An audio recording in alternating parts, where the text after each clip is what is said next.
నా పేరు మహేష్ అండి. గద్వాల జిల్లా గ్రంథాలయం నుంచి మాట్లాడుతున్నాం.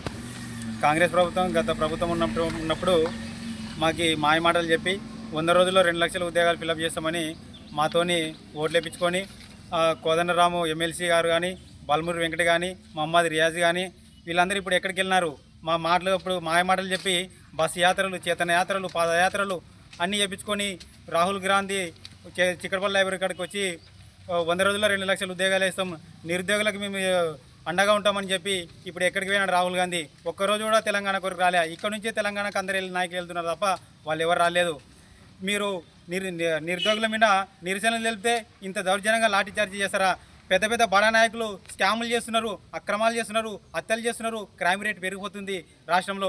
మళ్ళీ వాళ్ళనల్లా వదిలిపెట్టి ఓన్లీ నిరుద్యోగులు కడుపు కాల్చుకొని కంటికి నిద్ర లేకుండా ఉన్నటువంటి చదువుతున్నటువంటి విద్యార్థులపైన లాఠీచార్జీ చెప్పడం అనేది చాలా దౌర్జన్యం. దీన్ని మా నిరుద్యోగ దేశం నుంచి ఖండిస్తున్నాం. వెంటనే జాబ్ క్యాలెండర్ నెరవేర్చి మీ మాట నిలబెట్టుకోవాలని డిమాండ్ చేస్తున్నాం.